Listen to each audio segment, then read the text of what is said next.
نحمدہ ونصلی ونسلم علی رسولہ الکریم، اما بعد فاعوذ باللہ من الشیطان الرجیم، بسم اللہ الرحمن الرحیم،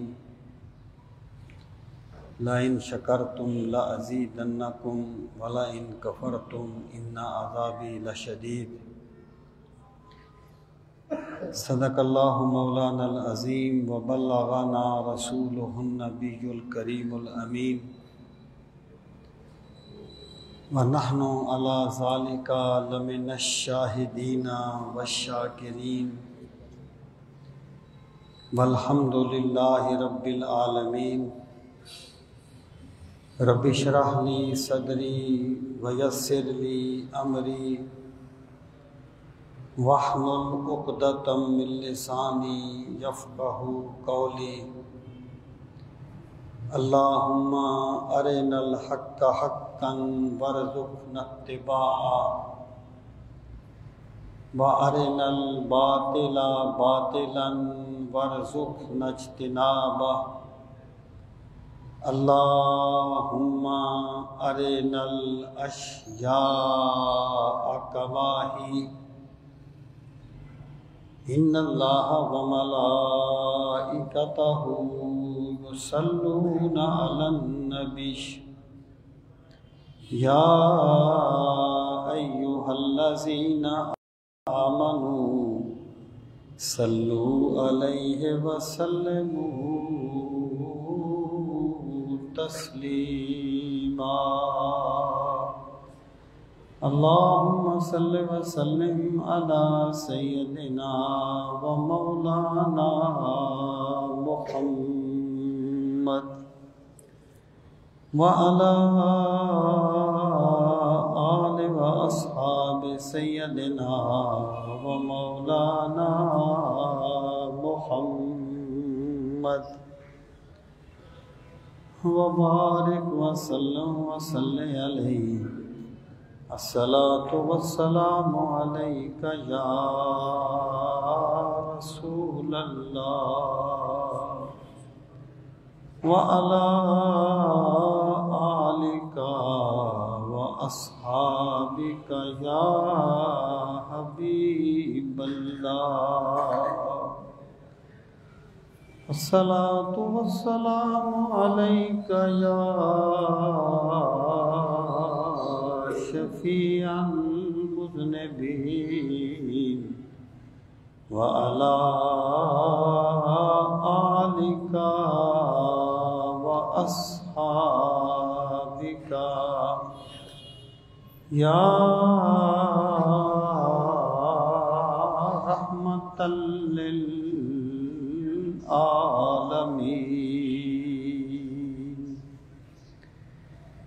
انتہائی عزت و احترام کے لائق قابل سر تکریم معزز و محترم سامعین اکرام، آج جمعۃ المبارک کے اس بابرکت موقع پر میں آپ کی خدمت میں جو گزارشات پیش کرنا چاہتا ہوں ان کا عنوان یہ ہے کہ وقت کے تقاضے کیا ہوتے ہیں، وقت کیا چیز ہے، اس کی کیا اہمیت ہے اور اس کے تقاضے کیا ہیں۔ سامعین محترم، اللہ تعالیٰ کی ہر نعمت کا شکر ادا کرنا یہ انسان پر لازم ہے اور بندگی کا تقاضا ہے کہ بندہ اللہ تعالیٰ کی دی ہوئی ہر نعمت کا شکر ادا کرے۔ جو بندہ اللہ تعالیٰ کی دی ہوئی نعمتوں کا شکر ادا کرتا ہے تو وہ اللہ تعالیٰ کی ذات پہ کوئی احسان نہیں کرتا، بلکہ اپنا ہی فائدہ کرتا ہے اور اپنا ہی بھلا کرتا ہے۔ اللہ تعالیٰ اس سے بے نیاز ہے کہ ہم اس کا شکر ادا کریں یا ہم اس کی بندگی کریں۔ وہ ہمارے شکر کا یا ہماری بندگی کا محتاج نہیں ہے، ہم محتاج ہیں کہ ہم اس کی بندگی کریں، ہم اس کا شکر بجا لائیں۔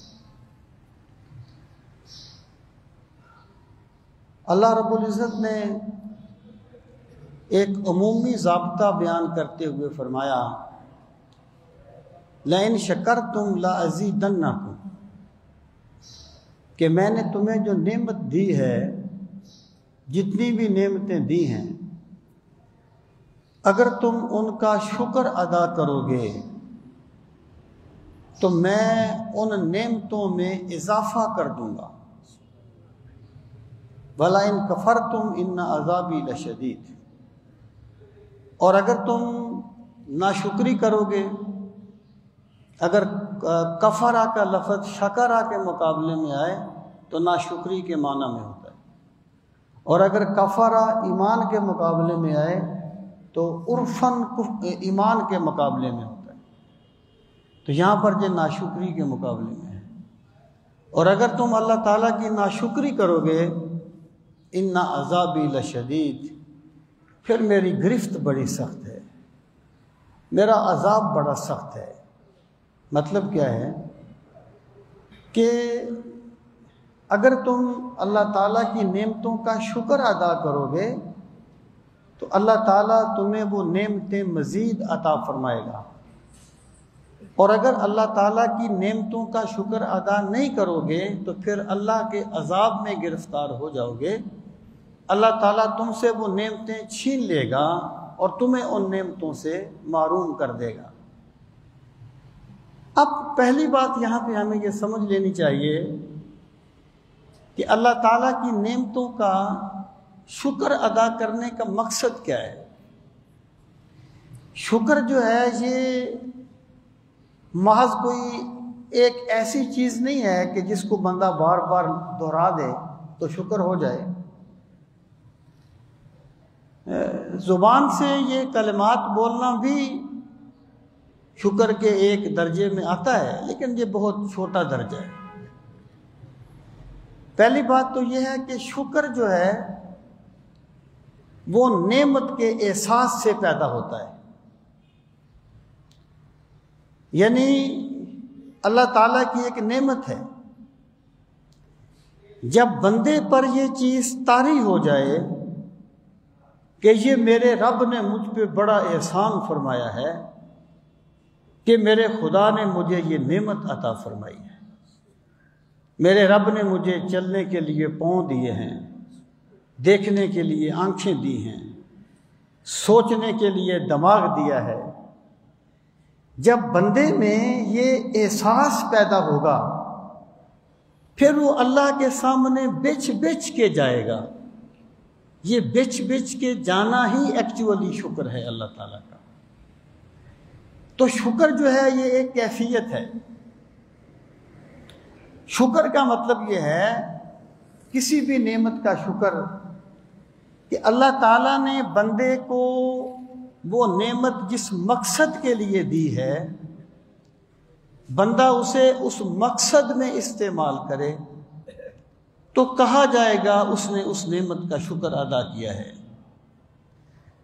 اگر اللہ تعالیٰ نے بندے کو زبان دی ہے تو زبان جھوٹ بولنے کے لیے نہیں دی، غیبت کرنے کے لیے نہیں دی، حلال کو حرام اور حرام کو حلال ثابت کرنے کے لیے نہیں دی۔ اللہ نے بندے کو زبان اس لیے دی ہے کہ تو اس سے اللہ کو یاد کرے، سچ بولے، اللہ کا ذکر کرے، اور حکم الہی تیری زبان سے جاری ہو۔ اب اگر ایک بندہ جو ہے وہ زبان تو دوسرے مقاصد کے لیے استعمال کرتا ہے اور کہتا رہتا ہے کہ یا اللہ میں تیرا بڑا شکر کرتا ہوں، یا اللہ میں تیرا بڑا شکر کرتا ہوں، تو وہ شکر نہیں کر رہا، وہ اللہ کے ساتھ ویسے ہی ایک بات کر رہا ہے۔ جب بندے نے اللہ تعالیٰ کی دی ہوئی نعمتوں کو اس مقصد کے لیے استعمال کیا جس مقصد کے لیے اللہ نے وہ نعمتیں بندے کو دی تھی، تو بلا سے بندہ ایک مرتبہ بھی نہ کہے کوئی کلمہ، لیکن میرا رب جانتا ہے کہ یہ میرا شکر ادا کرنے والا بندہ ہے، یہ میرا عبد شاکر ہے۔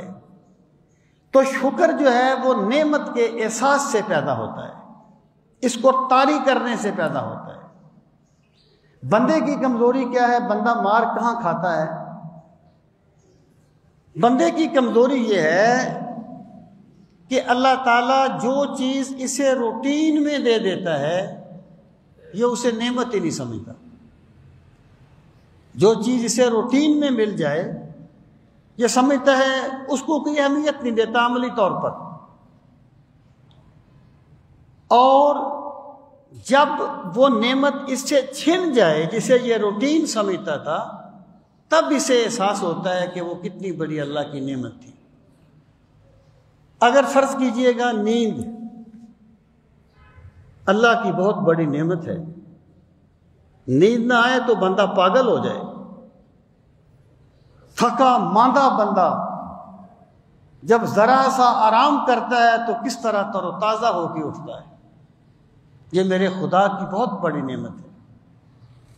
لیکن بندہ جو ہے وہ ہر رات سوتا ہے اور نیند کو نعمت نہیں سمجھتا، لیکن اگر کبھی یہ کسی بیماری میں مبتلا ہو جائے اور اسے ایک رات جاگنا پڑے، نیند نہ آئے، تو اسے یہ کبھی نہیں بھولتا کہ مجھے اتنی یہ تکلیف ہو گئی تھی، میں پوری رات جاگتا رہا تھا۔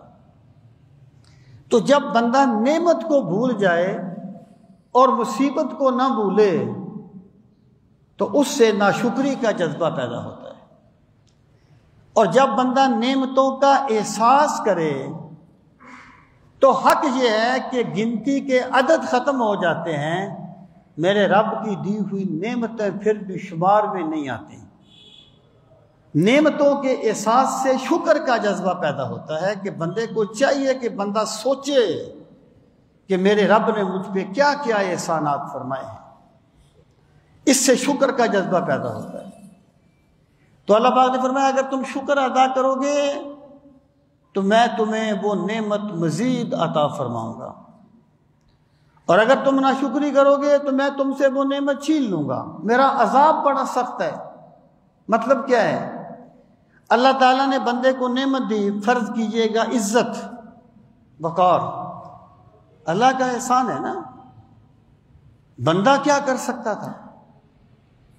اگر اسے عزت علم کی بنیاد پر ملی ہے تو علم کے اسباب بھی تو اللہ نے دیے تھے۔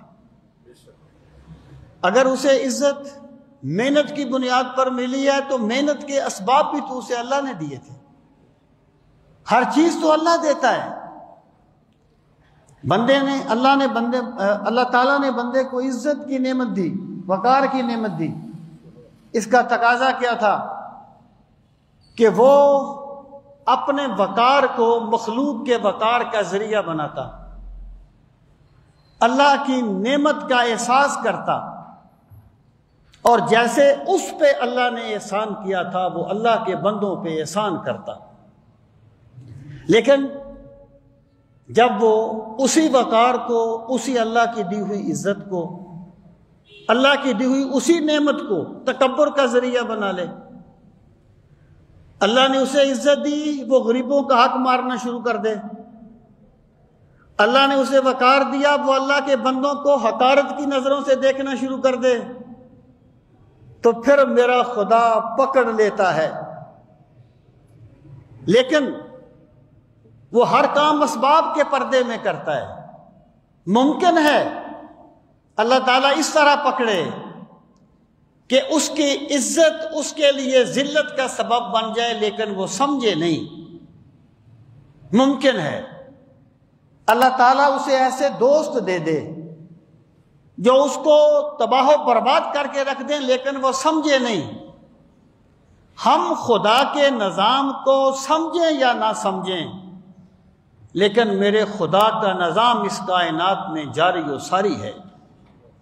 وہ اپنے ماننے والوں کو نوازتا ہے اور منکروں کو پکڑتا ہے، کسی بھی صورت میں پکڑ لے۔ یہ اللہ پاک کا نظام ہے، اور اللہ تعالیٰ اپنے نظام کو کبھی بھی اس دنیا میں ختم نہیں کرتا۔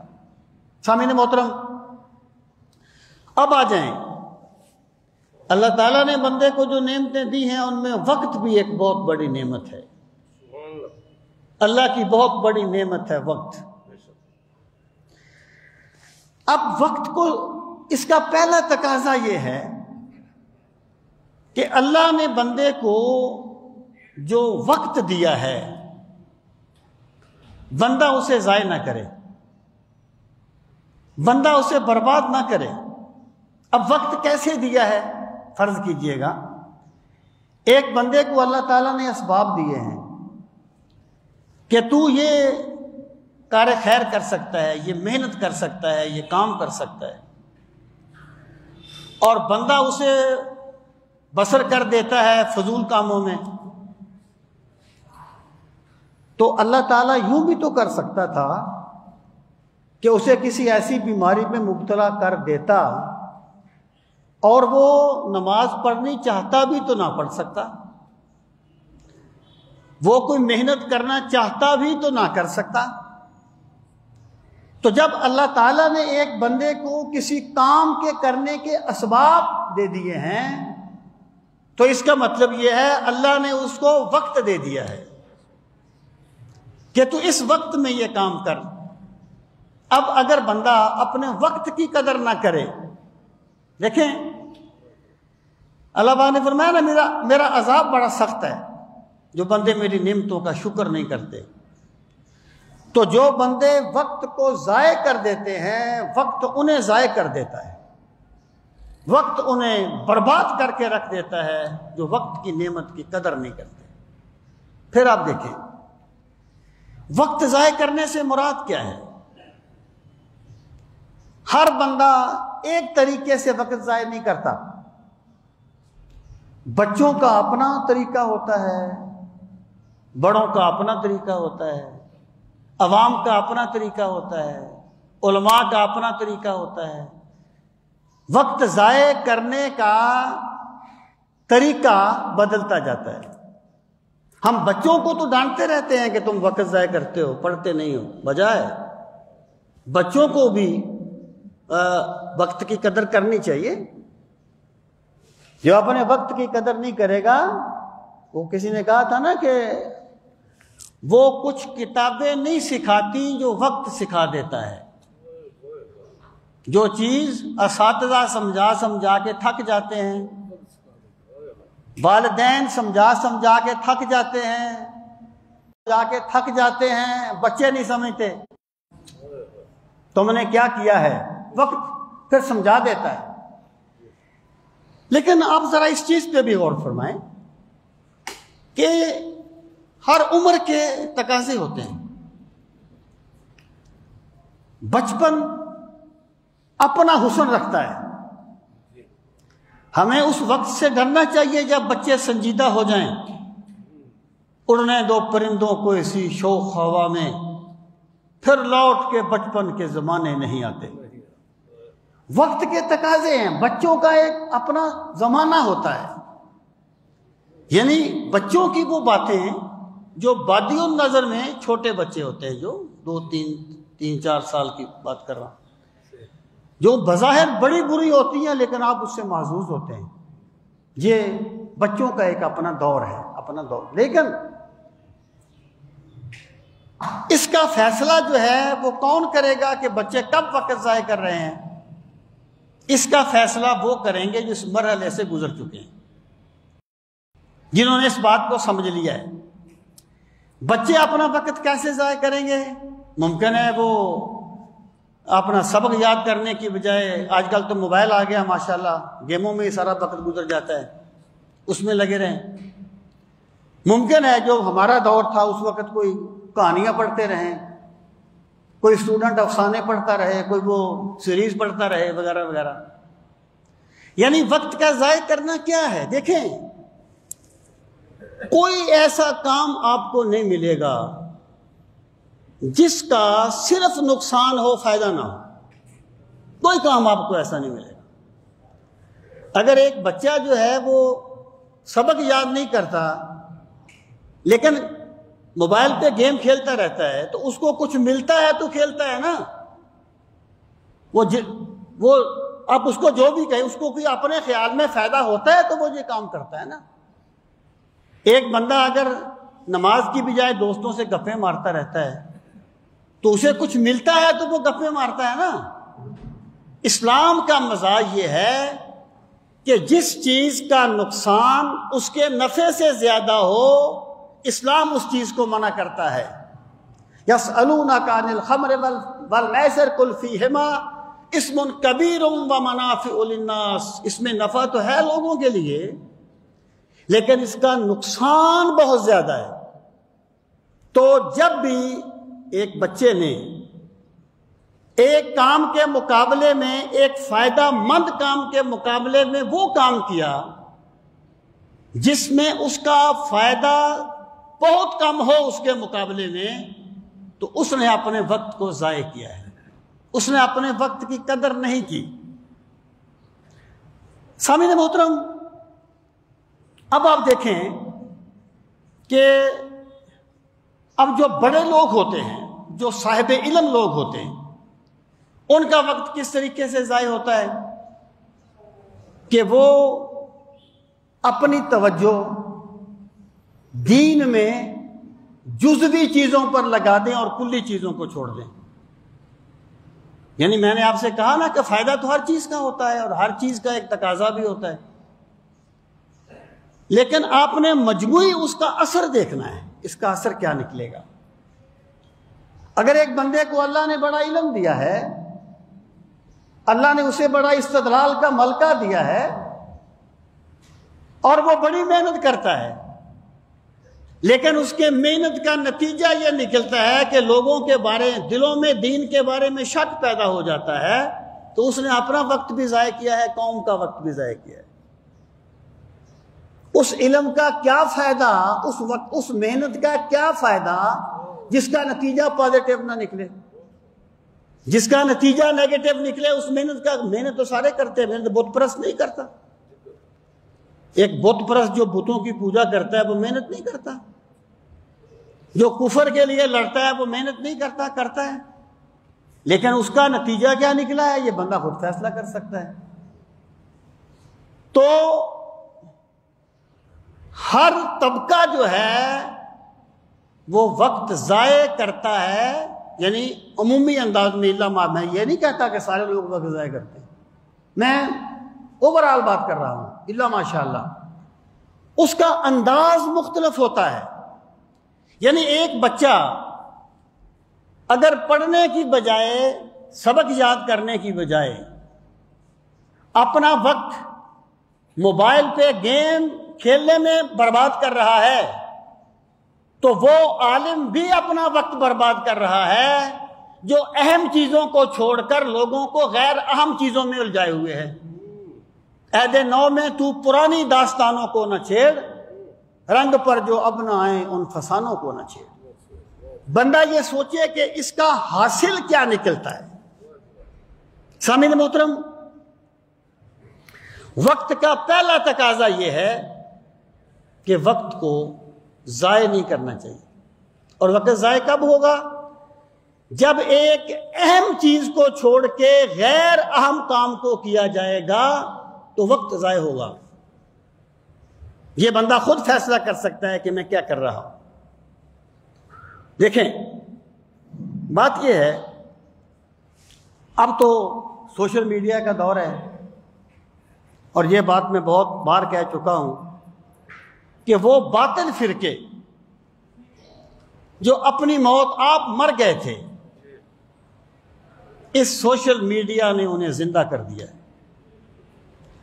اقبال نے ایک جگہ پر یورپ کے ساتھ تقابل کرتے ہوئے کہا، میں نے اس باس کو عروج و زوال والی کتاب میں لکھا تھا، اس نے کہا تھا کہ یورپ کے دو پہلو ہیں، ایک ان کا پہلو ہے عیاشی، کہ وہ آزاد ہیں، کوئی پابندی اپنے اوپر برداشت نہیں کرتے عیاشی کے بارے میں۔ اور دوسرا ان کا پہلو ہے محنت، وہ جس کام کو کرتے ہیں دبا کے محنت کرتے ہیں، دبا کے محنت کرتے ہیں۔ انہوں نے کہا ہماری بدقسمتی یہ ہے کہ ہم نے ان کا عیاشی والا پہلو تو لے لیا ہے، محنت والا پہلو نہیں لیا۔ یعنی آپ دیکھیں قرآن و سنت مسلمانوں کے علوم ہیں، لیکن مستشرقین نے جس طریقے سے اس پہ کام کیا ہے اس کا ایک الگ ہی انداز ہے، اس کا ایک الگ ہی انداز۔ کتنی کتنی کتابیں ہیں جو انہوں نے لکھی ہیں جو مسلمان نہیں ہیں، اگرچہ انہوں نے اس لیے لکھی ہیں کہ وہ اسلام پر تان کریں یا اسلام کے کوئی ایسے پوائنٹ ڈھونڈ لیں جن کو بنیاد بنا کے، جن کو سے غلط مطلب اخذ کر کے وہ اسلام پر تان کر سکیں، لیکن انہوں نے محنت تو کی ہے نا۔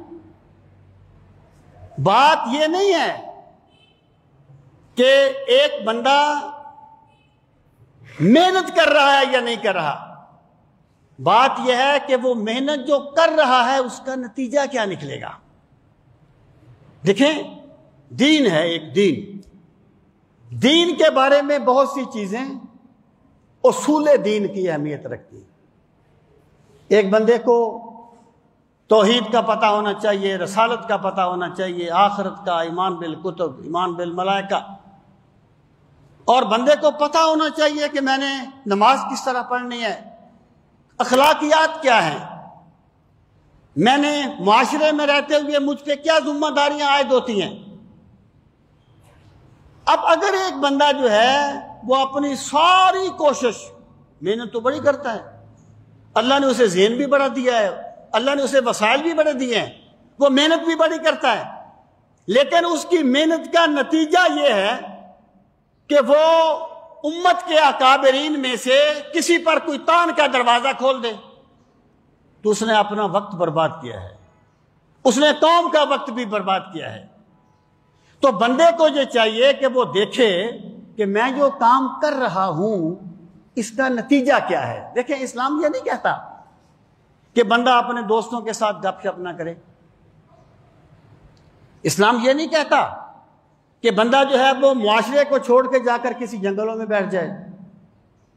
اسلام یہ کہتا ہے کہ یہ جو معاشرتی راہ و رسم ہوتے ہیں نا، ان کو بندہ کرے، انہیں بندہ ادا کرے، لیکن اس طرح ادا نہ کرے کہ وہ غیر اہم کام کو اہم پر ترجیح دے دے اور اہم کام کو پیچھے کر کے غیر اہم کام کو آگے لے آئے۔ اس طرح نہ کرے، اگر اس نے اس طرح کیا پھر وہ اپنا وقت ضائع کرنے والا ہے۔ سامعین محترم، وقت کا گھوڑا دوڑتا رہتا ہے۔ اقبال نے کہا تھا جو تھا نہیں ہے، جو ہے نہ ہوگا، یہی ہے ایک حرف مہر مانا، اور قریب تر ہے نمود جس کی اسی کا مشتاق ہے زمانہ، اور میری صراحی سے قطرہ قطرہ نئے حوادث ٹپک رہے ہیں، کسی کا راکب کسی کا مرکب، کسی کو عبرت کا تازیانہ، اور میرا طریقہ نہیں کہ رکھ لوں، نہ تھا اگر تو شریک محفل، قصور میرا ہے یا کہ تیرا، میرا طریقہ نہیں کہ رکھ لوں کسی کی خاطر میں شبانہ۔ وقت چلتا رہتا ہے، گزرتا رہتا ہے، سب کا گزر جاتا ہے۔ مجھے کچھ تجربہ ہے، تھوڑا سا ہر بندے کو تجربہ ہوتا ہے۔ میں یہ بات کلاس میں کہہ دیتا ہوں کہ یار کلاس میں ہمیں پتہ ہے کچھ اسٹوڈنٹ ترخانے والے ہوں گے، وقت ان کا بھی گزر جائے گا، کچھ محنت کرنے والے ہوں گے، وقت ان کا بھی گزر جائے گا، کچھ اساتذہ کا ادب کریں گے، وقت ان کا بھی گزر جائے گا، کچھ اساتذہ پر تان کریں گے، وقت ان کا بھی گزر جائے گا، لیکن جنہوں نے اساتذہ پہ تان کیا، ترخانے کی پالیسی اپنائی، اللہ ان کی زندگی میں برکتیں نہیں دے گا، یہ تمہیں بعد میں بات سمجھ آ جائے گی۔ تو وقت تو سب کا گزر جاتا ہے، وقت نہیں رکتا، اور پھر نظام بھی چلتا رہتا ہے، نظام بھی چلتا رہتا ہے۔ اگر ایک بندے نے اپنا وقت برباد کرنے کی پالیسی بنا لی ہے. پہلی بات تو میں یہ عرض کروں گا کہ جو رزق ہے نا، رزق یہ کوئی میرے رب کا راز ہے. یہ ضروری نہیں ہے کہ یہ محنتی کو ہی ملے، کبھی کبھی غیر محنتی کو بھی مل جاتا ہے. بڑے بڑے دانش مند رہ جاتے ہیں، بڑے بڑے آگے نکل جاتے ہیں. یہ کوئی میرے خدا کا راز ہے. علم وقت کی قدر اس لیے نہیں کرنی کہ میرے پاس پیسے زیادہ آ جائیں. پیسے زیادہ آنا اور چیز ہے اور زندگی میں برکتیں آ جانا اور چیز ہے. زندگی میں برکتیں اس کی نہیں آتی جو اپنے وقت کو برباد کرتا ہے اور اپنی ترجیحات کا غلط استعمال کرتا ہے. تو سامعین محترم، جو بندہ آج کل ایک صاحب ہیں، ان پر یہ جنون سوار ہے کہ وہ ایک ایسے بندے کی تکفیر میں لگے ہوئے ہیں جن کو دنیا سلام کرتی ہے. دنیا، میں نام نہیں لے رہا کیونکہ آپ کو تعجب ہوگا کیسے لوگ بھی پائے جاتے ہیں. اب اس سے بندہ پوچھے، او خدا کے بندے، جسے اتنی دنیا سلام کرتی ہے، آخر تو اسے کافر ثابت کر کے کیا حاصل کرنا چاہتا ہے؟ کس کس کو کافر کہے گا؟ تو پرابلم یہ نہیں ہوتا. دیکھیں، نالائق بندہ اپنا وقت اور طریقے سے برباد کرتا ہے، لائق اور طریقے سے برباد کرتا ہے.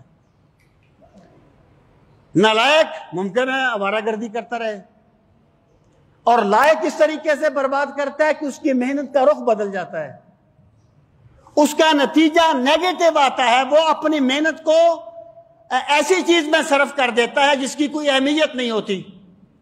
اب بندہ یہ خود فیصلہ کر لے. سیدنا فاروق اعظم رضی اللہ عنہ فرمایا کرتے تھے کہ جس بندے کے 2 دن برابر رہے وہ خسارے میں رہا. من استواہ یومان فهو مغبون. جس بندے کے 2 دن برابر رہے وہ گھاٹے میں رہا.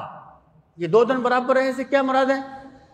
کہ اس کے 2 دن ایسے گزرے اس نے کوئی اور چیز حاصل نہیں کی، کچھ اور نہیں سیکھا، کچھ اور چیز اخذ نہیں کی، کوئی روحانی میدان میں ترقی نہیں کی، اس کی زندگی میں جمود آ گیا. فرماتے تھے وہ گھاٹے میں رہا جس کے 2 دن برابر ہو گئے.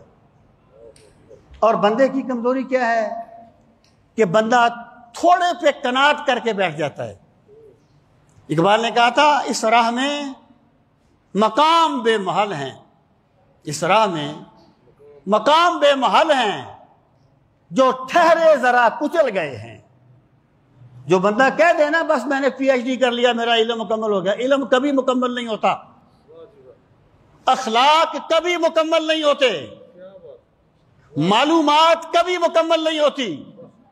مولا علی نے فرمایا تھا علم آنے کی علامت یہ ہے کہ بندہ سوچتا ہے میں کچھ نہیں جانتا، اور اس میں کوئی اس میں تکلف تسنع نہیں ہے. یہ حقیقت ہے. تو میں یہ عرض کر رہا ہوں کہ بندے کو چاہیے کہ وہ ذرا اپنے حاصل پر تو غور کر لے کہ میری جد و جہد کا حاصل کیا نکلا ہے. محنت تو ہر بندہ کرتا ہے. رسول کریم علیہ السلام نے فرمایا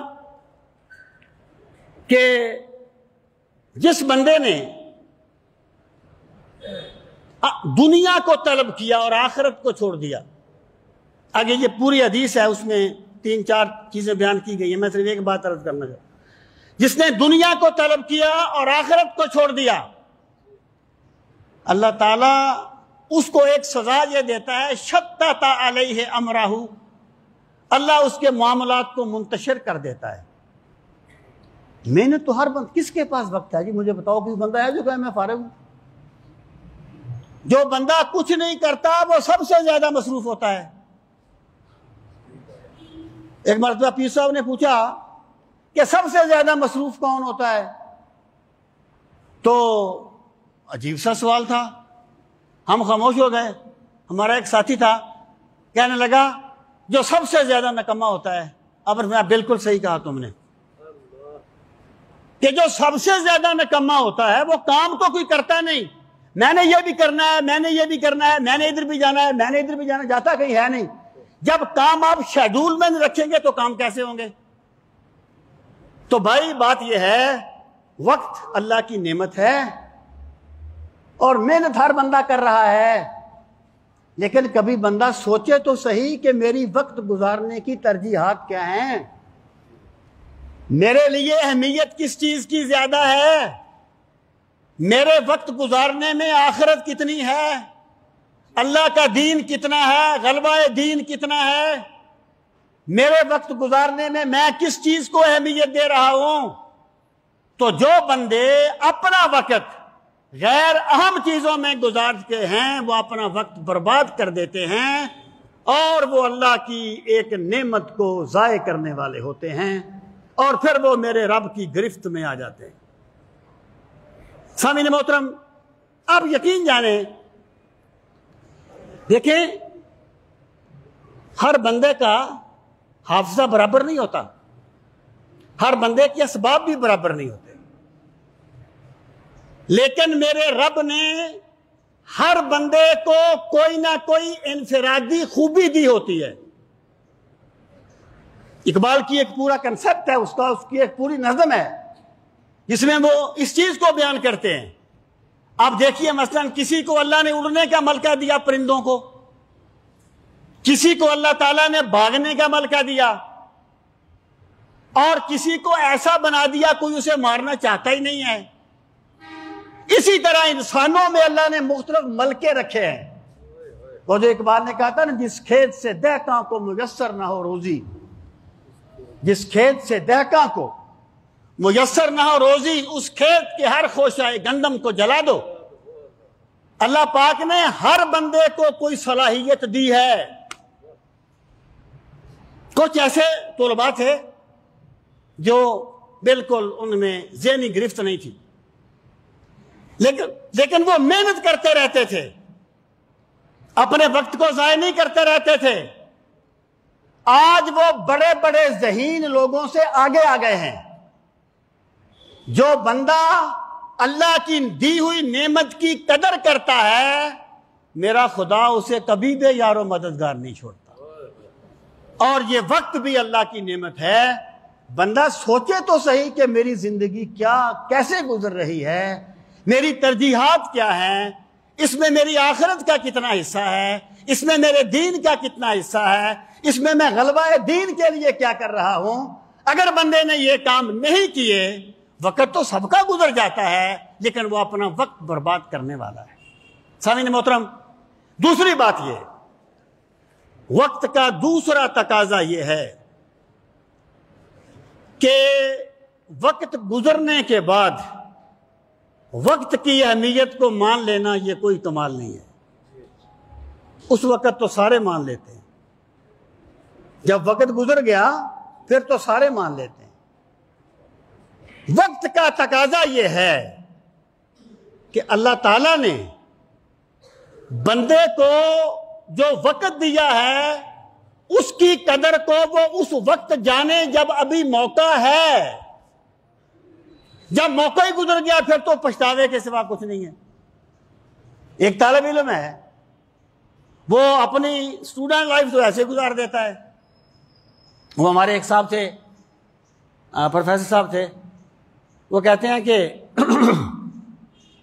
میں نے مکان شفٹ کرنا تھا تو کتابیں، ظاہر ہے پروفیسروں کے پاس کتابیں ہوتی ہیں، کتابیں بہت تھی اس کے پاس بھی، تو میں نے ایک مزدوری پہ لیا، تو وہ میری کتابیں اٹھا کے لے جا رہا تھا، تو پھر وہ کہنے لگا سر اگر میں نے بچپن میں کتابیں اٹھا لی ہوتی اب مجھے یہ کتابیں نہ اٹھانی پڑتی۔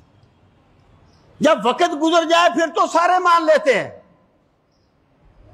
جس بندے نے وقت کی قدر اس وقت کی جب ابھی وقت باقی ہے، وہ بندہ وقت کا جنید بن جاتا ہے، وقت کا بایزید بستامی بن جاتا ہے۔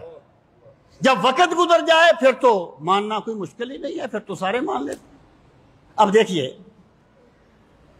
اللہ رب العزت نے قرآن مجید میں اس چیز کو بارہا بیان کیا۔ اصل میں قرآن مجید کا ایک اسلوب ہے۔ قرآن مجید کوئی عام کتابوں کی طرح نہیں ہے۔ کہ یہ ایک ٹاپک قائم کر دے گا اور پھر اس کے مطابق مختلف دلائل دے دے گا۔ قرآن کریم کسی قصے کو بیان کرے گا، کوئی قوم کے حالات بیان کرے گا، اور اس میں ایسی ایسی چیزیں آ جائیں گی جس میں عبرت کے بڑے بڑے سامان ہوں گے، لیکن نظر ان کو آئیں گے جو دیکھنے والے ہوں گے۔ قرآن کریم یہ بیان کرتا ہے کہ جب قیامت کے دن اللہ کی بارگاہ میں کافر جائیں گے اور دیکھیں گے کہ ہم نے تو اپنی زندگی برباد کر دی، ہم نے تو کفر پہ رہ کے، انبیاء کا انکار کر کے اپنی زندگی کو، وقت کو برباد کر دیا تھا۔ وہ کہیں گے فَلَوْ أَنَّ لَنَا كَرَّةً فَنَكُونَ مِنَ الْمُؤْمِنِينَ، اگر آج ہمیں دوبارہ وہ وقت مل جائے ہم مومن ہو جائیں گے، ہم ایمان لانے والے ہو جائیں گے۔ اب بعد میں پچھتانے کا کیا فائدہ جب وقت گزر گیا۔ ایک یہ وقت ہے بندے کے پاس۔ میرا رب اپنے بندے کو کبھی مایوس نہیں کرتا۔ اللہ نے بندے کو زندگی دی، عقل سلیم دی، وحی نازل فرمائی، اپنے رسولوں کو بھیجا، کائنات میں اپنی قدرت کے جلوے رکھ دیے۔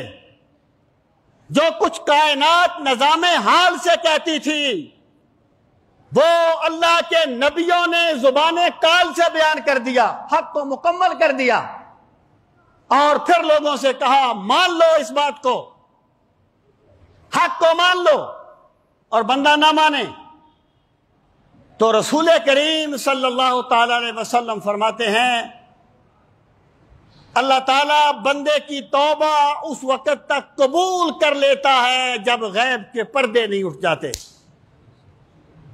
جب موت کے وقت وہ موت کے فرشتوں کو نہیں دیکھ لیتا۔ جب اس نے موت کے فرشتوں کو دیکھ لیا، اب وہ جتنا بھی کہے کہ میں ایمان لایا، وہ جتنا بھی کہے کہ میں نیک کام کرتا ہوں، اس وقت گزر چکا ہوتا ہے۔ یہ زندگی ہے رب کو راضی کرنے کا وقت، یہ زندگی ہے خدا کی رضا کو پانے کا وقفہ۔ تو وقت کا تقاضا یہ ہے ہم وقت کی قدر کریں قبل اس کے کہ وقت گزر جائے۔ اور فرمایا رسول کریم صلی اللہ تعالی علیہ وسلم نے کہ کیا جائے اور دولت کی قدر کرو قبل اس کے کہ غربت آ جائے۔ جو بندہ اپنی صحت میں اپنے وقت کی قدر کرتا ہے تو ایک حدیث پاک میں آتا ہے اللہ کا ایک بندہ بیمار ہو گیا، مسجد میں نہیں جا سکا نماز پڑھنے کے لیے۔ اللہ تعالیٰ فرماتا ہے اس کے لیے مسجد میں جانے کا ثواب لکھو، فرشتوں اس کے لیے با جماعت نماز کا ثواب لکھو۔ فرشتے کہتے ہیں مالک مسجد میں تو گیا نہیں، اس نے نماز تو جماعت سے پڑھی نہیں۔ اللہ فرماتا ہے جب یہ تندرست تھا تو مسجد میں جایا کرتا تھا، جب یہ تندرست تھا تو جماعت سے نماز پڑھا کرتا تھا۔ اس نے اس وقت اپنے وقت کی قدر کی تھی، آج ہم اسے نواز دیتے ہیں، آج ہم اس کی قدر دانی کرتے ہیں اس کے وقت کی۔ تو بھائی اگر وقت گزر جائے، قرآن کریم میں بیان کیا گیا حتی اذا ادرکہ الغرق، فرعون جسے حضرت موسیٰ نے بڑے بڑے معجزے دکھائے تھے، مانا نہیں تھا، کیونکہ ماننے کا تعلق معجزات سے زیادہ طلب کے ساتھ ہوتا ہے۔ جو مانتا وہ ہے جو ماننا چاہتا ہے، نہیں مانا۔ اللہ پاک فرماتا ہے حتی اذا ادرکہ الغرق، جب وہ سمندر میں غرق ہونے لگا اسے 2-4 غوطے آئے۔ حتی اذا ادرکہ الغرق قال آمنت انہ لا الہ الا الذی آمنت بہ بنو اسرائیل وانا من المسلمین، کہنے لگا میں اس رب پہ ایمان لے آیا جو بنی اسرائیل کا رب ہے، اور میں اسلام قبول کرنے والوں میں سے ہوں۔ اللہ پاک نے فرمایا آلان وقد عصیت قبل وکنت من المفسدین، ابھی ایمان لاتا ہے جب وقت گزر گیا ہے، اس سے پہلے تو فساد برپا کرنے والوں میں سے تھا۔ مطلب کیا ہے؟ اگر ایک بندہ اپنی موت سے پہلے جب تک غیب کے پردے نہ اٹھ جائیں اپنے گناہوں کا اعتراف کر لے اپنے رب کریم کے حضور، اپنی غلطیوں کو مان لے، اللہ کی بندگی کا اقرار کر لے، تو میرا خدا یہ نہیں کہے گا تو نے زندگی تو ایسے گزاری، اب کیا لینے آ گیا ہے۔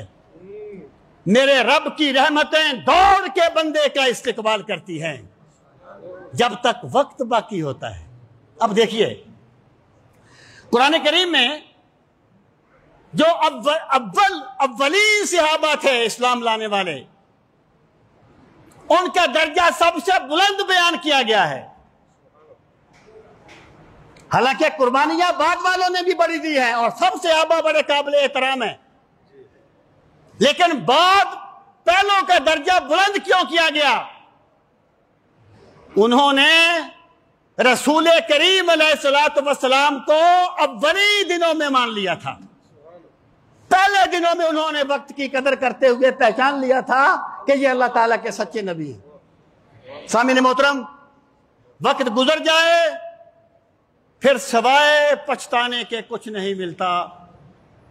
قرآن کریم میں بہت مقامات پر کہا گیا، یہاں تک کہ جب اس کی موت کا وقت آ جائے وہ کہے پروردگار مجھے ذرا مہلت دے دے فَأَصَدَّقَ وَأَكُن مِّنَ الصَّالِحِينَ، میں تیرے نام پہ صدقہ کرتا ہوں، میں نیک لوگوں میں سے ہو جاؤں گا۔ پھر وہ پچھتانے کا وقت ہوتا ہے، عمل کرنے کا وقت نہیں ہوتا۔ وقت کا تقاضا یہ ہے کہ وقت کو اس وقت پہچانا جائے جب ابھی اس کو پہچاننے کا دورانیہ ہے۔ اگر دورانیہ گزر گیا بعد میں پھر سارے وہ ایسے طلباء ہم نے دیکھے جو کلاس میں یہ سمجھتے تھے کہ ہم تو کسی لینڈ لارڈ کے بیٹے ہیں، ہمیں کیا پرواہ ہے پڑھنے کی، یہ اساتذہ تو سمجھاتے ہی رہتے ہیں، ان کا تو کام ہی ہمیں سمجھانا ہے۔ پھر جب ان کو زمانے نے سمجھایا نا کہ کیا تم نے کیا ہے، کس طرح وقت کی بے قدری کی ہے، تو پھر وہ جب ملتے تھے تو اقرار کرتے ہیں کہ سر ہم نے غلط کیا تھا، اب کیا فائدہ تمہارے اقرار کرنے۔ سامعین محترم، تیسری بات میں یہ عرض کرنا چاہتا ہوں، یہ وقت کا تیسرا تقاضا ہے کہ ہر زمانے کے تقاضے یکساں ہوتے ہیں، وقت ہمیشہ ایک سا نہیں رہتا، وقت بدلتا ہے، اور بندے کو چاہیے کہ وہ وقت کے تقاضوں کے مطابق اپنے آپ کو ڈھالے۔ اور یہ بھی میرے خدا کا ایک نظام ہے، اگر بچوں کا مزاج بوڑھوں جیسا ہو جائے تو زندگی کتنی بے کیف ہو جائے گی، اگر ایک جوان بچوں جیسی سوچ رکھے تو زندگی کتنی بے کیف ہو جائے گی۔ یہ میرے رب کا نظام ہے، وقت کے تقاضے مختلف ہوتے ہیں، لیکن بندے کی یہ کمزوری ہے، بندہ ہمیشہ یا ماضی کو یاد کر کے ٹھنڈی آہیں بھرتا ہے یا مستقبل کے بڑے بڑے سپنے دیکھتا ہے، یہ کبھی حال میں نہیں جیتا۔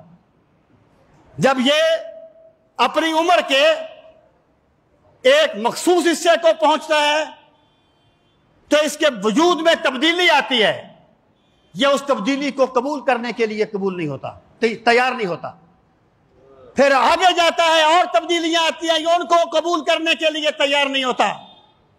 جس طرح میرے رب کا منصوبہ ہے نا کہ سورج طلوع ہوگا اور وہ ہوگا، کوئی اسے روک نہیں سکے گا، اس طرح وقت کے تقاضے پورے ہوتے رہیں گے، کوئی مانے تب بھی ہوں گے، کوئی نہ مانے تب بھی ہوں گے۔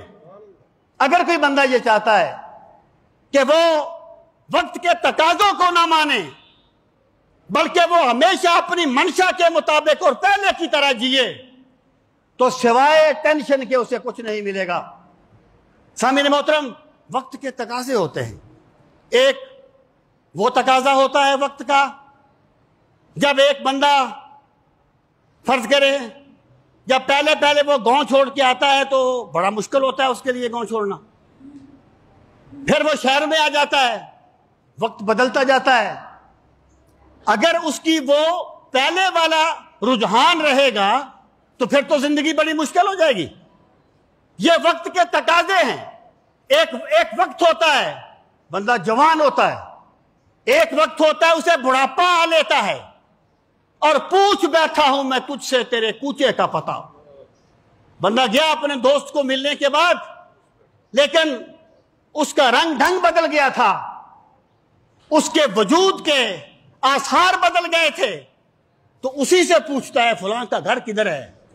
اس نے کہا پوچھ بیٹھا ہوں میں تجھ سے تیرے کوچے کا پتہ، تیرے حالات نے کیسی تیری صورت کر دی۔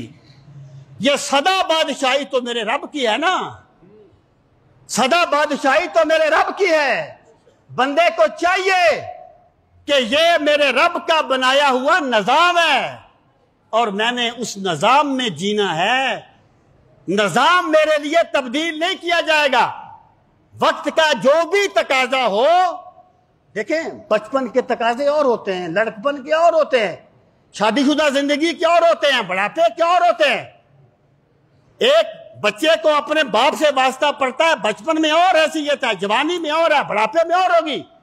تو بندے کو چاہیے کہ وہ وقت کے تقاضوں کو سمجھے۔ کسی نے کہا تھا کہ مسکرا کر باپ نے بیٹی کو رخصت کر دیا، یعنی جب بچی پیدا ہوتی ہے شروع میں، کبھی آپ نے اندازہ کیا ہے کہ باپ کو کتنی پیاری ہوتی ہے؟ باپ کیسے اسے دیکھ کے جیتا ہے۔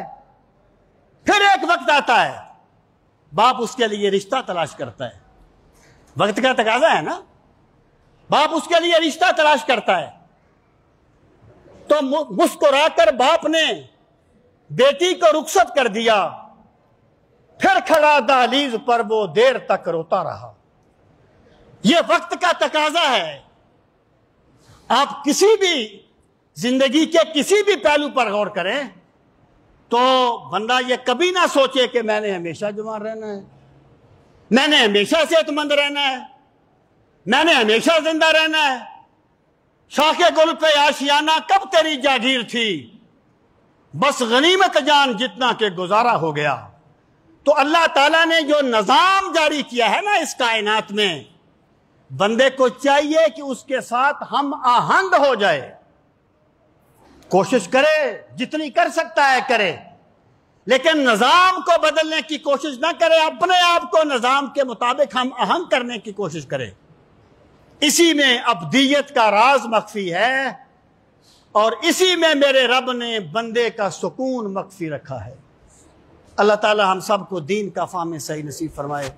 وما علینا الا البلاغ المبین۔ جن حضرات نے سن